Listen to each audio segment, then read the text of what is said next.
Estamos imersos em artes, produções estéticas e culturais que permeiam o nosso dia a dia, sejam produtos da indústria cultural, arquitetura ou produções mais eruditas.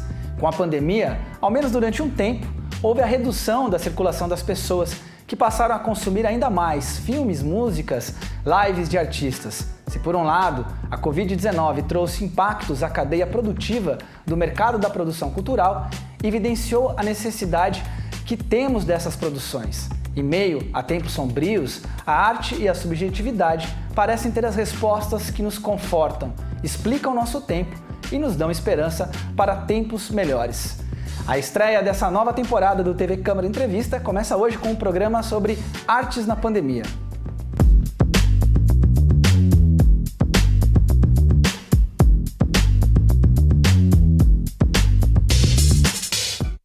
Muito bem, e para falar desse tema, eu vou receber aqui a atriz e dramaturga, professora, diretora teatral, Tamara Maria Cardoso, ela que trabalhou como atriz em diversos espetáculos, inclusive em Maria Peregrina, da Companhia de Teatro da Cidade, que recebeu o Prêmio Shell em 2016.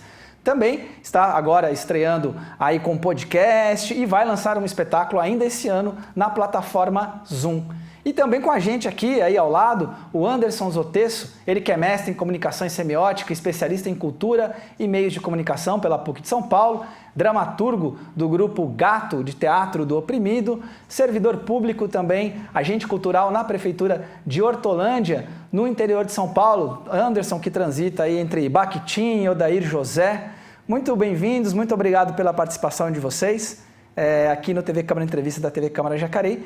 Para começar, então, o nosso programa, como está aí a produção de vocês e de que forma a pandemia impactou aí no trabalho de vocês como produtores culturais, artistas? Vamos começar com você, Tamara. Então, tá bom. Boa tarde aí pra galera. Oi, Elton, Anderson. Prazer estar com vocês. Então, o primeiro momento foi um baque. Eu acho que foi um baque para todos nós, né? Independente da profissão aí. Mas ainda assim, acho que a arte em si, ela nunca morreu, assim. A gente levou um susto, né? Eu tive um primeiro momento assim, poxa, agora o que vai acontecer? A minha classe, ela depende de pessoas, né? Depende do encontro. O teatro é encontro, então nós dependemos de aglomeração para os nossos espetáculos acontecerem, enfim, né? Desse encontro com a plateia. Mas, em contrapartida, veio também esse lugar da adaptação, de trabalhar com as circunstâncias dadas, né? Nós, atores, trabalhamos a partir desse lugar também. Então, eu aqui fui viabilizando maneiras de realizar esse encontro com o público, né?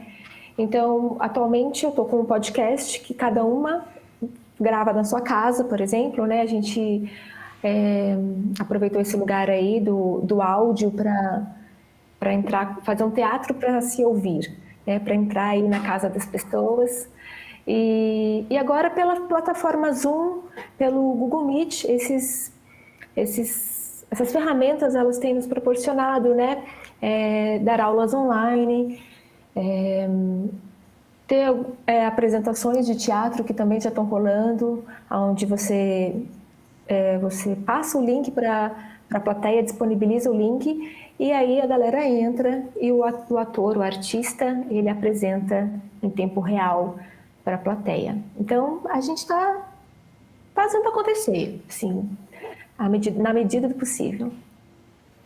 E aí, como que tá aí, Anderson? O grupo de teatro também enveredou por outras tecnologias para fazer o trabalho de vocês? A gente, primeiramente, obrigado pelo convite, olá Tamara, olá Elton, né, a toda a equipe aí também. Bom, o Gato Coletivo Artístico tem um espaço também e nós fechamos o nosso espaço, então foi um impacto muito forte. A gente tinha atividades lá de dança, de teatro, os nossos próprios ensaios a gente deixou de fazer presencialmente e com certeza isso foi o que nos causou mais dor, assim, né? Não estar presente, não se ver. Para um grupo de teatro isso é bastante difícil. E aí a gente já estava com uma ideia de desdobrar a peça Andemos, né, para uma versão podcast. Já tinha feito, acho que o primeiro um primeiro exemplo, e nós fizemos mais alguns episódios, chegamos a gravar mais alguns episódios com o grupo, também sem que fosse presencial, então a gente fazia um bate-papo pelo Zoom e depois eu editava isso, essas entrevistas, essas conversas montando uma historinha, né? Eu sou jornalista de formação, então a gente monta um caos ali, monta uma história a partir daquela conversa que nós tivemos, todo mundo participava e tal, e a gente sempre trazia alguém para conversar, ou os artistas, né, os atores iam falando sobre como é que eles sentiram o espetáculo. E tem isso, né? A pandemia, ela trouxe muitas fases também. Então, o início da pandemia, aquele baque, né? Aquele momento que estamos sozinhos, mas a gente tem que ficar e tal.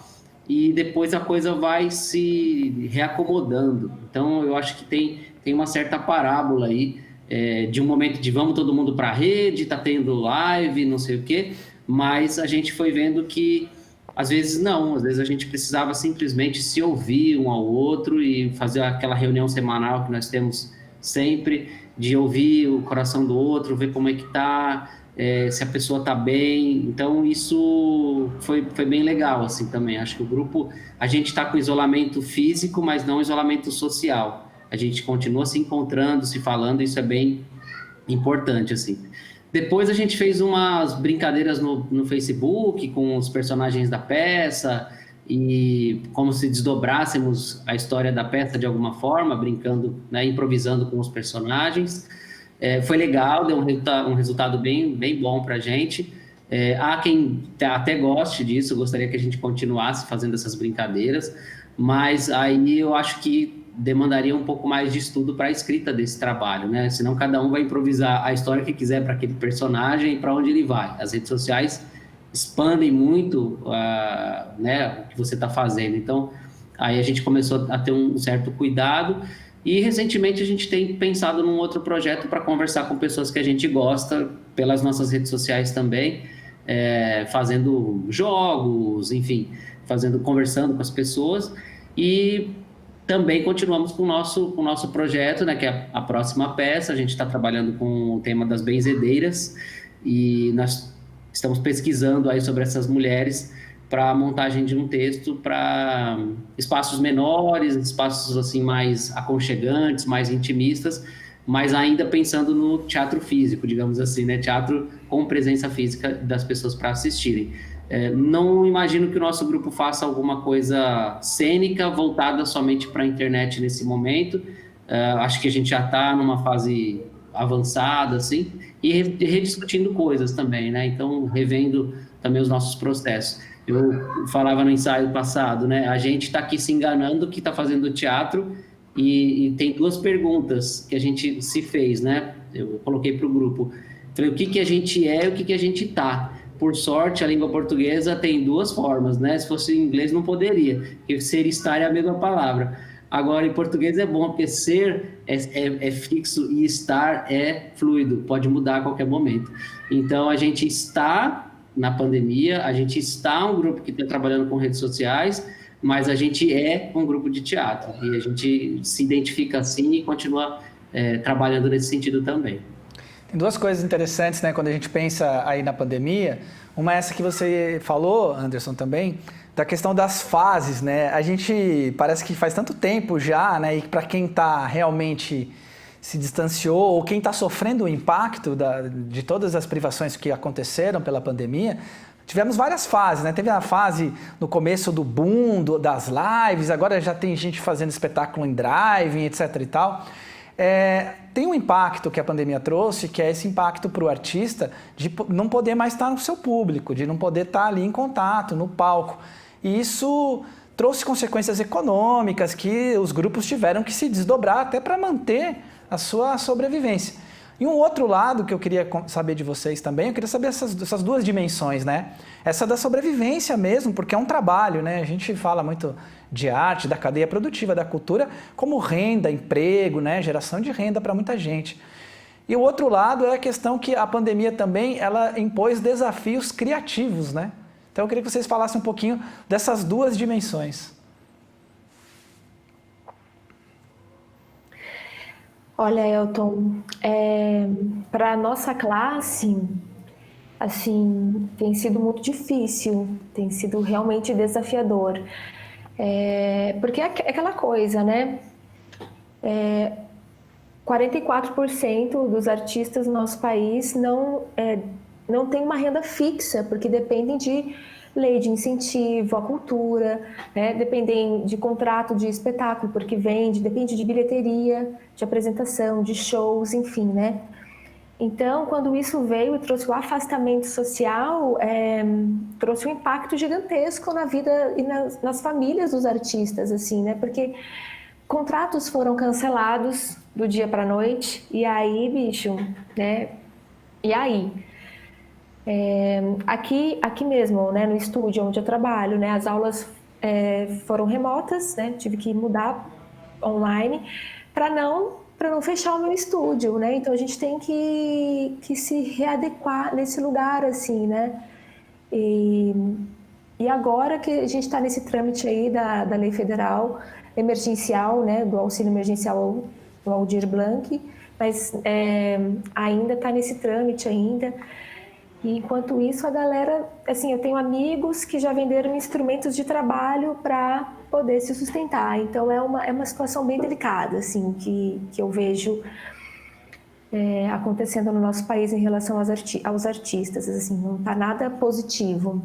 Essa é a minha percepção até então, até agora. E ao mesmo tempo, né, que tá, assim, uma crise pra gente pensar, né, pro artista, todo mundo consumindo Netflix, todo mundo consumindo música. Quer dizer, tem essa dicotomia também, né, parece que como política pública não é importante, mas na intimidade aí dos lares está todo mundo consumindo, mas numa outra forma, numa outra cadeia, né? O que é muito louco, né? Porque exatamente, a gente está dentro de casa, em quarentena, aí eu coloco uma música para eu poder relaxar, eu assisto um filme, ou eu vejo um vídeo para dar risada, ou eu leio um poema para poder me transportar para outro lugar. Ou seja, mais do que nunca, a arte tem sido essencial para a sobrevivência da população. Então, que isso também faça a gente refletir o papel, né, da arte e cultura no país e no mundo, né? Porque é isso que está salvando a galera de entrar num abismo. Para mim, pelo menos, enquanto artista e enquanto consumidora de arte, eu vejo cada dia a importância da arte aí na sobrevivência da humanidade. Tem uma coisa interessante também, né? Quando, uma das penas que nós temos no Brasil é que quem consome arte é quem faz arte. Então, você vai na fila lá do teatro, o que mais tem é gente que faz teatro, né? E como se isso fosse... É diferente, né? No jogo de futebol, as pessoas jogam bola na rua e tá 365 dias por ano na televisão. O teatro, não. No teatro, ninguém discute, nossa, você viu aquela peça, que legal. Ah, mas eu acho que o cara podia ter atuado melhor, né? Assim, você viu o lateral esquerdo, cobrou uma falta. Quisera fosse, né? Assim também, já pensou? Os que torcem pelo Brecht, outros que torcem pro Boal, ia ser um barato, né? Mas a diferença fundamental é que justamente esse campo do lúdico que a gente encontra no futebol, nas conversas sobre futebol, não é compartilhado pelas outras artes. Então, acho que na música talvez um pouco mais, né? O pessoal que gosta mais do samba, outro que gosta mais do rock, então eles são diferentes, usam camisas diferentes, tribos diferentes e origens culturais muito diferentes. Então, para a gente, o impacto nesse sentido foi muito, muito drástico. Eu tenho uma colega aqui de Cosmópolis, aqui próximo, né? E ela é dubladora também. E ela disse o seguinte, o pessoal está fazendo dublagem em casa. Então, quando a gente via lá no Netflix, assim, está atrasado por falta de dublagem, não sei se alguém reparou isso. Aí, por quê? Porque o dublador não tinha como ir até o estúdio. O que eles tiveram que fazer? Adquirir equipamento e gravar em casa aqueles áudios para depois mandar para a produtora editar. E aí, por coincidência, eu conheci uma outra moça que o companheiro dela é o que faz edição. Ele indicava para a pessoa gravar dentro do guarda-roupa. Então, você imagina que o dublador que ia até o estúdio passou a ter que gravar com seu microfone dentro do guarda-roupa, porque realmente é o melhor lugar para, né, captação sonora, para poder continuar trabalhando e chegando até a casa das pessoas, né, por meio desses filmes, dessa indústria de produção. E E esse é o paradoxo, né? Então, a arte comercial das grandes empresas, ela vale. E a arte que está aqui do nosso lado, que é o cara que dá na nossa cidade, na nossa região, a gente não sai de casa para prestigiar e para ver. Então, acho que é nesse sentido também, né? Das pessoas entenderem os porquês, né? Que ali tem um trabalhador. Ninguém não todos são famosos, não todos têm grandes salários.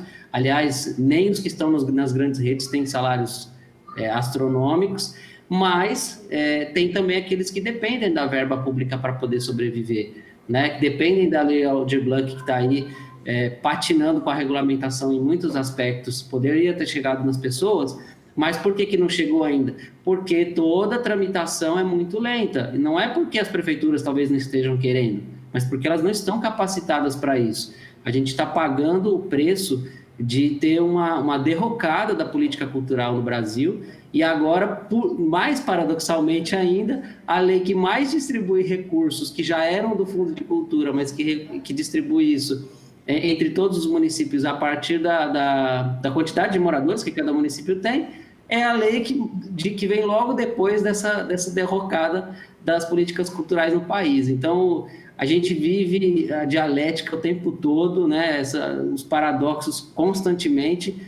Isso é do artista, né? Ter esse tipo de situação, mas não poderia ser assim, ou não deveria ser assim. Nós somos todos trabalhadores, trabalhadoras, que dependem da arte para viver, que escolheram ou que querem ou que desejam viver daquilo do seu trabalho, né? Então, o músico, ele acorda também, ele tem que fazer arranjo, ele tem que tocar, ele vai... Enfim, o ator, ele tem que trabalhar também. Então, não é uma diversão, não é vou lá porque é gostosinho, sabe? Tem muito trabalho de corpo, tem muita coisa séria, tem muita leitura, e as pessoas acham que é só prazer, né? É como se eu dissesse que os jornalistas não trabalham porque eles só ficam no estúdio no ar-condicionado. Seria ofensivo, não seria?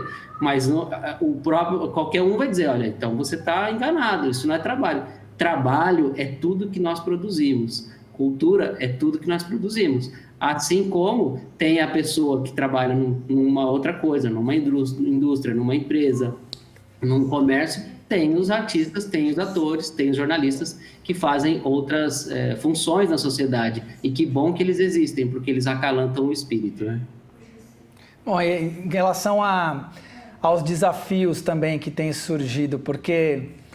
A gente tem essa coisa, muitas vezes, né, tem essa brincadeira que o artista, ele produz muito no sofrimento, na dor, na adversidade.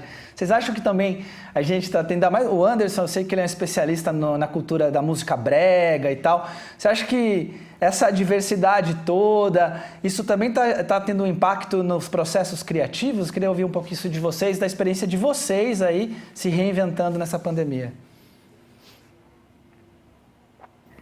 Ai, super, super. Eu acho que é aquela coisa, a gente cria com o que a gente está vivendo, com o que a gente tem, né?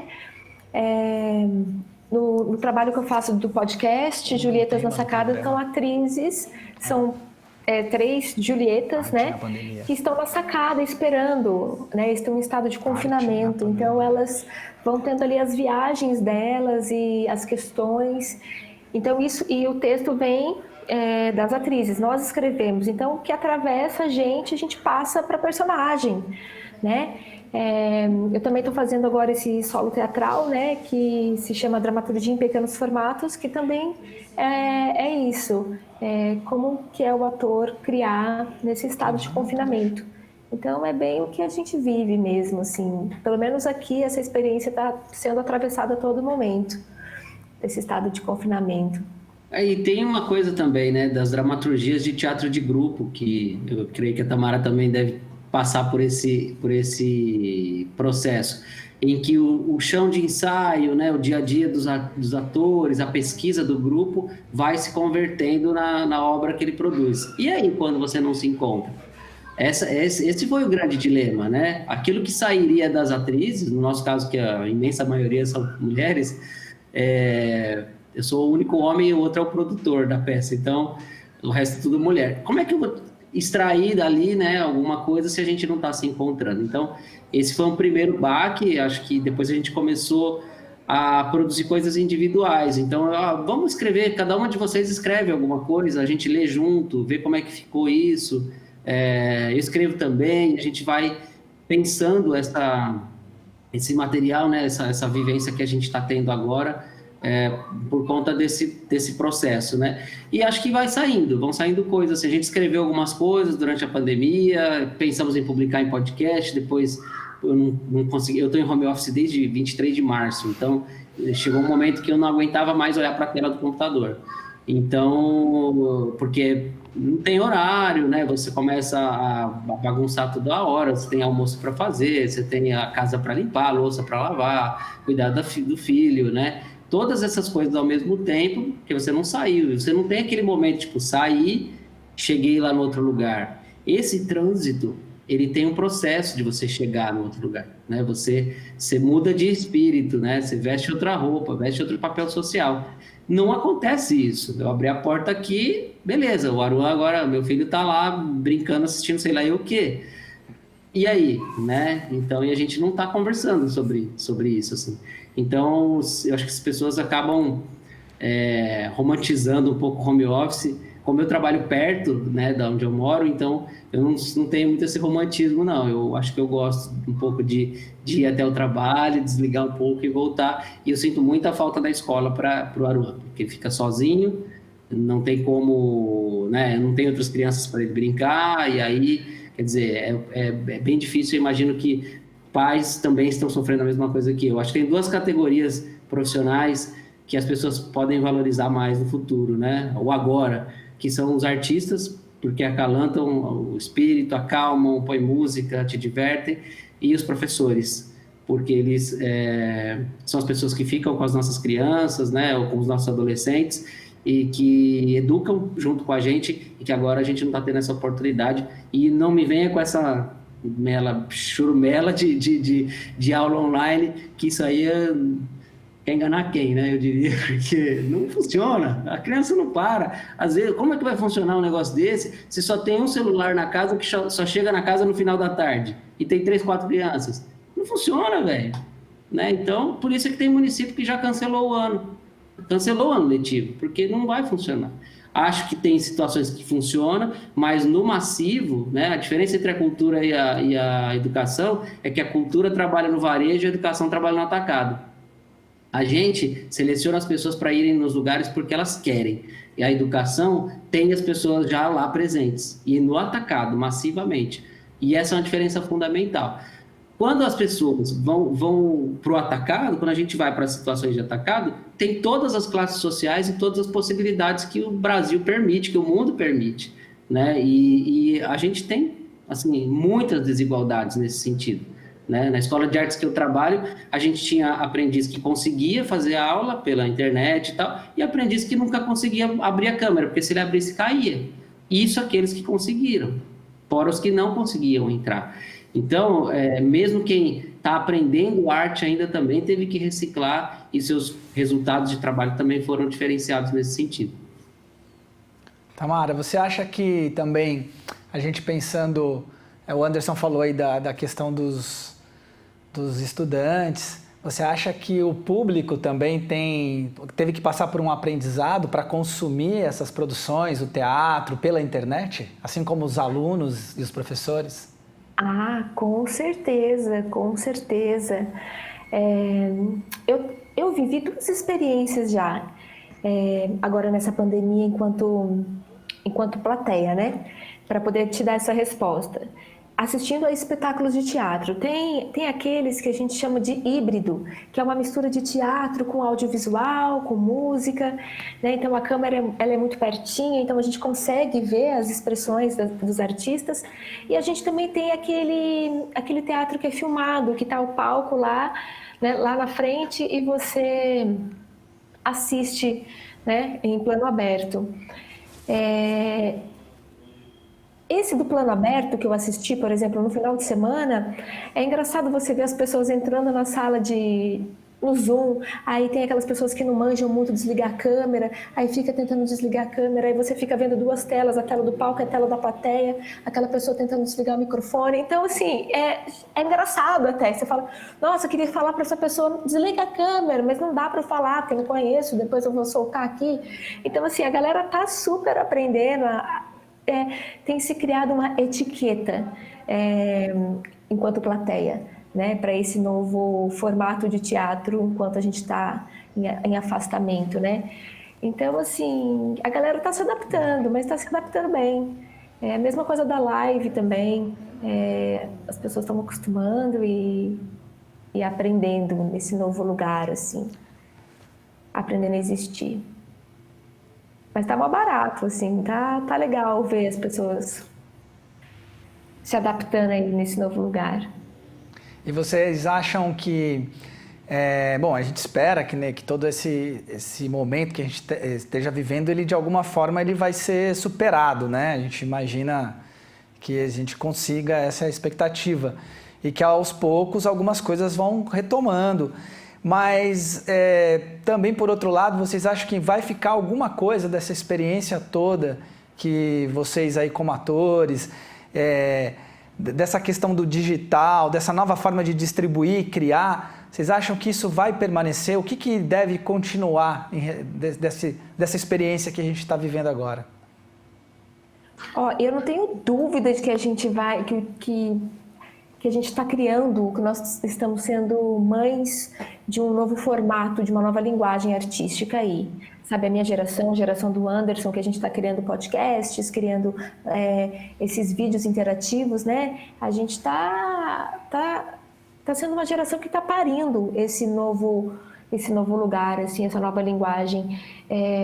Essa questão que antes a gente não tinha de fazer um teatro online, não existia isso.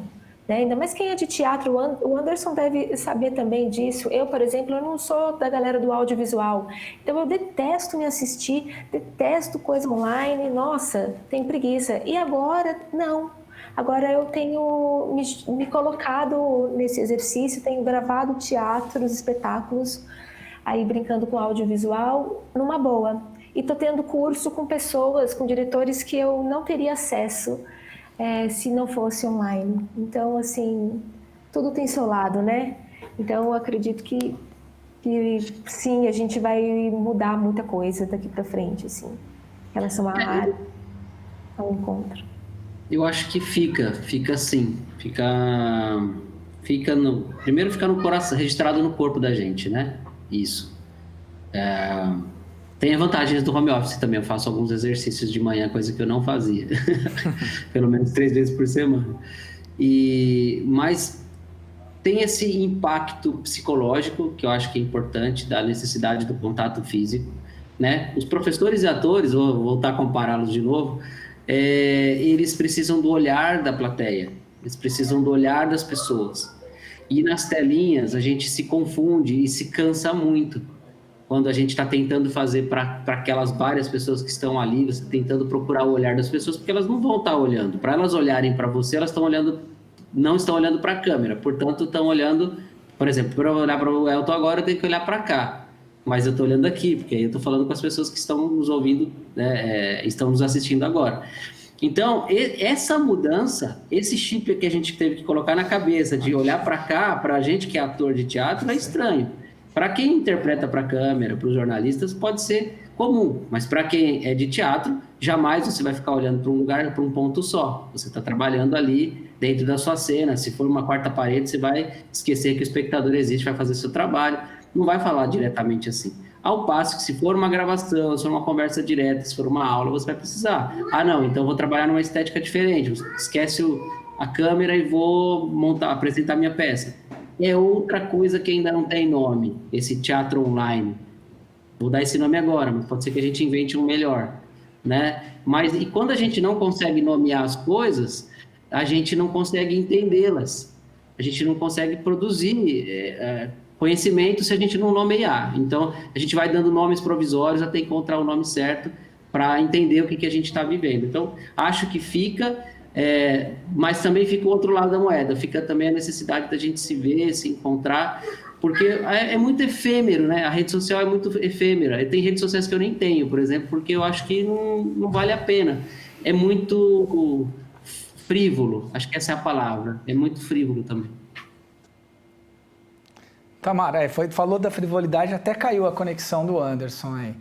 Tamara, você está se preparando para lançar um espetáculo agora pela plataforma Zoom, né? Então já dentro desse novo, vamos chamar então desse teatro online, como é que foi o processo de criação e como que está sendo o desenvolvimento dessa experiência? Tá, a galera tá chamando esse novo teatro de e-teatro. A gente não tem o e-mail? Agora a galera meio que batizou de e-teatro. Também estou tentando me acostumar, Anderson, também é difícil. O processo está sendo o maior barato, né, dessa criação desse espetáculo, porque eu estou aqui em São José dos Campos e o diretor é o Nelson Baskerville, ele está em São Paulo. Então a gente se encontra pelo Zoom, né, ou pelo Meet. Então eu gravo cenas ou eu coloco um celular em um tripé, recuo, ensaio, faço o que eu tenho que fazer, canto, dou o texto, aí ele me fala o que ele tem que falar. Então essa está sendo a ferramenta. Aí eu também no meu estúdio no Artes da Cena, eu também estou trabalhando com os meus alunos, chamando um solo musical chamado Amor Entre Quatro Paredes, que também é dramaturgia, autoficção. Eles estão criando histórias que misturam um pouco com a realidade deles e tal, e no mesmo esquema. Eles apresentam da casa deles, aí a sala de estar virou cenário, o quarto virou cenário, aí já dialoga com a cama, já dialoga com a mesa de jantar, e mistura um pouco ali de audiovisual, mas não é audiovisual, ainda é teatro, né? Então a gente tá curtindo esse barato novo aí. É claro que, como o Anderson fala, o teatro requer encontro, requer essa troca de energia, né? E é super importante, eu não vejo a hora de estar perto e estar fazendo presencialmente. Portanto, devido à nossa realidade atual, o negócio está sendo inventar aí no computador mesmo. Mas está dando certo, estou curtindo bastante. Porque quando a gente entra na casa da outra pessoa, cria-se uma outra relação, né? Então, eu estou aqui e eu estou com o Nelson. Ele me mostra a casa dele. Né? Então, assim, quando que eu veria a casa do meu diretor, né? Ou de um professor? Não, eu tô aqui, aí ele vai, toma um remédio, toma um copo de água. Então, a relação também é muito louca, que é distante, mas é próxima. Porque a gente tá ali, ele tá vendo a minha casa, aí minha filha que entra e conversa comigo. É um barato. A gente tá vivendo um negócio muito louco, galera. Mas tô tentando aproveitar à medida do possível, né? De certa forma, é como se você que fosse até o público e não o público até você, né? Tem uma inversão assim também, né? Sim, sim. E é muito louco, porque isso eu até falei com ele. Eu falei, Nelson, antes eu tinha um teatro que me protegia. Eu tinha uma caixa preta onde as pessoas iam ao teatro e eu dizia o que eu queria. Mas agora, com a internet, eu estou em qualquer lugar, né? Qualquer um que acesse esse link, então eu não tenho mais as paredes que me protegem. Então essa sensação também é uma sensação nova, exatamente, das pessoas se fundirem de uma tal forma que antes eu não tinha tanto essa dimensão assim. E eu acho que tem um aspecto de autoimagem também, né? O pessoal de teatro não tinha, não todos, né? Uma boa parte é possível que tenha, de uma preocupação da própria imagem. Como a gente vai mais para a rede por conta desse trabalho agora, você começa a se preocupar com outras coisas, né? Será que tá legal esse ambiente aqui que eu tô? Será que, meu cabelo tá meio desgrenhado? Será que eu quero aparecer assim? E vaidades e preocupações com isso são coisas que todos os seres humanos têm. Quando a gente está no teatro protegido pelo personagem, tudo bem, porque você está protegido por outra pessoa. Agora, no online, essa fronteira, ela se funde muito, né? Ela se dilui muito, porque a fronteira entre o público e o privado também se fundiram. Então, se esse público, essas pessoas estão no meu ambiente privado, que é a minha casa, o teatro é o espaço público, é o espaço em que as pessoas vão lá e se encontram, mas ele tem um código social de respeito às paredes, ao ator, ao palco, ao lugar que ele está e ao lugar que eu estou enquanto sentado lá na cadeira assistindo.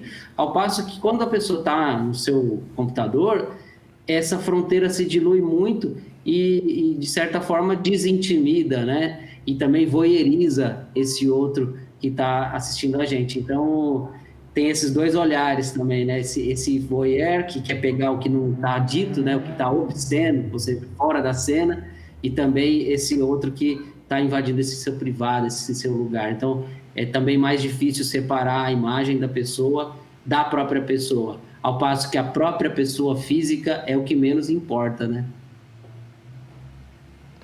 Vocês também estão tendo contato, não sei, né? O público que vai ao teatro e o público que está consumindo na internet não é necessariamente o mesmo. Imagino que muita gente que vai ao teatro está consumindo o trabalho de vocês. Mas quando a gente pensa nesses dois públicos, a internet ela propicia uma interação, né, maior. A gente vê o que é o tribunal do Twitter, né? Todo mundo se manifesta, todo mundo...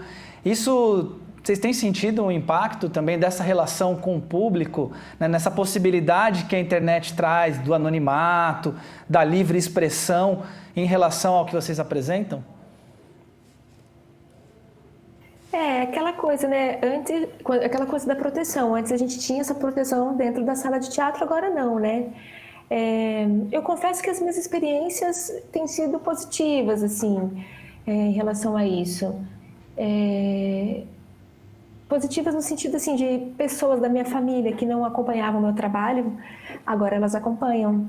Né? Então, eu recebo recados de primas, primos, tias que não consomem teatro, mas que ouvem o podcast. Ah, que legal, que não sei o quê. Né? Isso está sendo muito legal assim, para mim. Né? Então, é mais isso, é mais a exposição mesmo que o Anderson falou, que é um lugar que a gente tem que tomar cuidado, tem que dosar, né? O que você quer compartilhar. Então, assim, o conteúdo ele tem que ser muito bem pensado, a gente tem que ter um cuidado com o que fala, porque a gente não tem tanto amparo físico, agora está na rede, e, né, a gente fica à mercê desses tribunais aí, né? Então a gente tem que tomar esse cuidado para ter uma estética artística interessante, claro, manter a livre expressão sempre, mas ter esse compromisso também com a estética do trabalho para passar algo legal. Mas para mim tem sido positivo, de uma maneira geral, assim, tem ampliado o meu público. Para a gente aumentou também, assim, o público, né? A gente não é muito de rede social, na verdade, eu acho. Mas o grupo tem pessoas que são mais ligadas a isso, eu diria que tem a ver com o geracional do grupo também, então os mais jovens são mais ligados, os mais velhos são mais ligados à mídia tradicional, e isso não significa que um seja menos importante que o outro. Aprendo muito com as meninas mais novas e elas aprendem várias coisas comigo também, principalmente na área de comunicação e tal. A gente troca muita figurinha de edição de vídeo, criação de imagem, identidade visual. Eu acho que tudo isso a gente troca muito e acaba aparecendo nas nossas redes. Então, a imagem do grupo na rede, né? A imagem de cada ator na rede, o que a gente quer mostrar. Se você pegar meu perfil, não vai ter publicação... sei lá, uma ou outra coisa mais ligada à família, muito pouco, então procuro não expor isso. Tem muito mais coisa sobre o trabalho, sobre uma outra coisa sobre, às vezes, o trabalho específico que eu estou fazendo naquele momento, mas é sempre uma divulgação de outras pessoas, de outros colegas que a gente quer compartilhar, que a gente gosta do trabalho, então colabora no compartilhamento. Eu acho que tem a ver com isso. Quando eu falo de autoimagem, também é você ter uma autopreservação. E que no caso dos mais velhos, eu vou dizer que dos mais velhos do grupo, né, a gente tem uma autopreservação maior. E os mais jovens já não se importam tanto em expor esse lugar privado. E aí, de repente, eles começam a mudar de opinião e começam a perceber que é meio sério isso também. Então, eu acho que a gente está também vivendo esse momento de analisar o que a gente quer mostrar, né? Como a Tamara colocou. Por que a gente quer mostrar isso? Qual é o nosso intuito? E isso causa também uma crise para nós, né? Será que eu estou usando a imagem da outra pessoa? Estou consumindo a imagem da outra pessoa quando eu divulgo essa pessoa? Ou ao contrário, né? Ou eu estou dando visibilidade para ela, uma visibilidade, contribuindo com a visibilidade dela, né? E as plataformas, elas não são públicas, elas são privadas. Nós somos o produto da plataforma, né? Se a coisa é grátis, ela não é grátis, o produto é você. Não foi eu que falei essa frase, mas eu não vou lembrar agora quem falou. Se a coisa é de graça, o produto dela é você. Né? Eu lembro de umas aulas que a gente fazia na PUC e dizia assim, quanto custa um minuto do seu tempo? Você não sabe, mas o canal de TV sabe. Porque ele compra o seu tempo livre e vende para os patrocinadores. A plataforma compra você como conteúdo e vende para quem quiser, para os patrocinadores.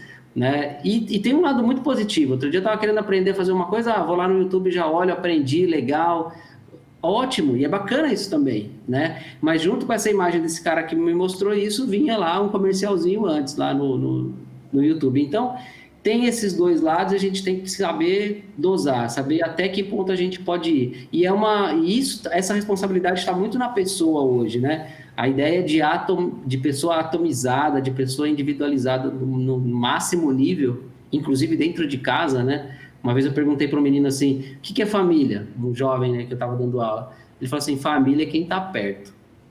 E esse perto não necessariamente significa fisicamente. Então, isso me fez pensar muito, porque a ideia de família dentro da mesma casa, com pai, mãe e tal, né, propaganda de margarina, é completamente fora da realidade da imensa maioria dos brasileiros, né? Esse perto pode ser um milhão de outras coisas, pode ser o colega da escola, pode ser um grande amigo, pode ser, enfim, pode ser tudo. Então, isso impacta também na nossa produção dramatúrgica, na nossa forma como a gente vê o mundo, e quanto mais a gente se esfrega nessa cultura, quanto mais a gente vê essas pessoas, conversa com elas, seja pela internet ou não, mais a gente vai entendendo, e o papel da arte nesse sentido é ir processando isso e devolvendo para o público, né? Acho que nós somos catalisadores, né, das influências do mundo, e nós retransformamos essas coisas todas que a gente capta e devolve para as pessoas, né? Então, é um processo contínuo, eu diria que uma espécie de fotossíntese de manifestações culturais, né? A gente vai sintetizando isso e transformando em outras coisas. Bem, bom, gente, já chegamos aí quase ao final do nosso programa. Eu quero agradecer vocês e deixar o espaço também, né? É muito importante, a gente falou tanto da arte como essa companheira, né, que tem sido, não só a quarentena, acho que evidenciou isso. É lógico que existe essa diferença entre esses conteúdos que são distribuídos, né, em larga escala, o artista ali local. Eu espero que talvez vocês tenham essa expectativa que com essa pandemia as pessoas realmente elas vão valorizar esse papel do artista, ou a gente vai ter ainda mais aprofundada essa diferença entre entre a cultura enquanto consumo, essas grandes plataformas, esses grandes negócios, e os artistas locais, aquele artista que tá ali, depende diretamente da sua bilheteria ou de um projeto, fazer um projeto aí de lei de incentivo. Você acha que isso vai ficar ainda maior, esse abismo? E aí já deixo abertas as considerações finais também. Muito obrigado. Ai, Anderson, eu vou pedir para você começar, para você me inspirar, porque eu não sei ainda, sabe? Eu não sei essa resposta, cara. Eu não sei dar essa resposta do futuro. Estou um pouco sem perspectiva, assim. Talvez o Anderson tenha uma visão um pouco mais otimista, assim. Eu espero, eu vou ter esperança, né? Eu espero sim que as pessoas elas possam se sensibilizar e ver o quanto o artista é importante na sociedade desde sempre, desde que existe vida, existe arte, né? E ela é crucial para que nos mantenhamos saudáveis, né? Que a nossa cabeça e a nossa alma, ela se mantenha viva. Todos nós temos o fogo criativo dentro da gente, todos nós temos a capacidade de contar histórias, temos a capacidade de cantar, de dançar, que as pessoas façam isso, aproveitem esse momento de quarentena para descobrir qual é o fogo criativo delas, o que move elas, e que elas possam também valorizar o artista local, ir a espetáculos. Quando abrir aí, inclusive a Prefeitura de Jacareí tem uma gama cultural super bacana e representa o Vale super bem, também com espetáculos sempre acontecendo, com leis de incentivo também municipais, aí o Fundo de Jacareí também está de parabéns em relação a isso. Eu, enquanto cidadã aqui do Vale do Paraíba, acompanho também e vejo o quanto a cidade ela movimenta esse lugar, mas ainda assim a gente precisa de mais, de dar mais emprego para esses artistas, né? Teatros contratarem peças, né? Leis de incentivo aí fomentando o tempo todo para que eles possam trabalhar, que eles possam criar e que a plateia possa se sensibilizar com isso. E por que não também fazer arte, né? Estudar e enfim, tá aí. Essa quarentena tem ensinado a todos nós muito, né, e que a gente possa ter esse tempo para pensar nas nossas posições enquanto indivíduos na sociedade e que a gente valorize o que a gente tem. Então, eu acredito que, assim, eu espero que esse abismo ele não cresça, sabe? Que isso não fique maior. E sim que diminua, que agora como nós estamos na casa deles, das pessoas, que elas também possam estar dentro dos nossos teatros, que elas possam compartilhar as lives. Tem vários espetáculos pelo Zoom que você compra ingresso, que os artistas colocam o número da conta, né, deixam na descrição do vídeo, quem puder depositar um valor consciente que o faça, para que essas pessoas também possam manter uma vida digna, né? Mas é isso, vamos manter a nossa fé e a nossa esperança de que dias melhores virão e que nós possamos sair dessa muito mais fortes, renovados e inspirados para criar. Obrigado. Vou deixar meu @, já que a gente claro. está falando vou deixar o @Artes da Cena, eu estou no Instagram, lá também tem vídeos poemas que os alunos criaram aí em época de quarentena, e o @Julietas na Sacada, que é o Instagram do nosso podcast. Então, quem puder seguir a gente, puder estar junto, eu vou agradecer de coração. Obrigado, Tamara. Vou emendar aqui primeiro nas redes, assim, a pessoa que já está anotando, porque eu sou do tempo que as pessoas anotavam coisas. O nosso é o Gato Coletivo Artístico no Instagram, também no Facebook é o Gato Coletivo Artístico. E o nosso podcast, Andemos, com um acento circunflexo no E, que fala sobre a peça e fala sobre as coisas que a gente produziu até então. Tem muita gente legal ali falando também, não é só sobre os assuntos da peça, mas com artistas, com pessoas que a gente gosta. E então, quem quiser também está nas plataformas aí, o podcast e os nossos canais aí pelas redes sociais. Para responder essa pergunta sobre o futuro, eu acho que quando a gente está num momento, né, que, pelo menos pelo que eu tenho sentido, né, pode ser que outras pessoas estejam diferentes, que é como se nós estivéssemos numa estrada muito nublada, né, numa neblina muito, muito forte. E aí, quando a gente olha para frente, nós vemos muito pouco. E é difícil de ver essa perspectiva. Tem gente até que gostaria de parar, ligar o pisca-alerta e esperar passar. Mas como a gente não pode fazer isso, porque os dias continuam passando, o que a gente faz é pensar naquilo que nós já fizemos, né? Eu nunca pensei tanto no passado quanto agora. E aí, ao fazer isso, quando a gente resgata a nossa memória, a gente ativa também a nossa imaginação. Então, essa imaginação pode te fazer sair daquilo que você está vivendo agora e se transformar, né? Sair, dar a volta por cima. E é isso que eu acho que nos deixa de ensinamento, né? Essa volta por cima que a gente pode dar. Então, para os artistas que tiveram que se reciclar, que conseguiram aprender, ótimo. Para aqueles que estão numa situação muito mais complicada do que isso, eles precisam de políticas culturais para sobreviver. Nós estamos falando de gente que não vai ter o tempo para sonhar, né? Que vai precisar resolver problemas como aluguel, comida, luz e água. Esse é muito mais sério. E aí há uma expectativa de que, se sair, né, a regulamentação da lei e tudo, pelo menos haja um alento, né, um pingo na areia, no deserto que a gente está vivendo agora, em termos de cultura. E ressaltar o trabalho que Jacareí tem também, que é conhecido no estado, né? Tem gente muito boa aí em Jacareí, no setor público, né? Então, a gente acompanha e realmente levar os parabéns pelo trabalho que vocês realizam por aí. Os espaços culturais são ótimos, né? São lugares muito bons.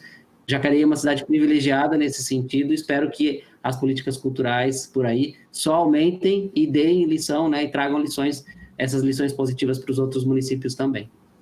Bem, obrigado mais uma vez pela presença de vocês aqui. Forte abraço e continuem produzindo, que a gente precisa desse alento TV Câmara Entrevista fica por aqui. Essa nova temporada, nesse final desse 2020, você pode acompanhar, mandar suas sugestões pelas nossas redes sociais, no YouTube e Facebook. É só pesquisar lá, TV Câmara Jacareí. Muito obrigado pela sua companhia e até um próximo encontro.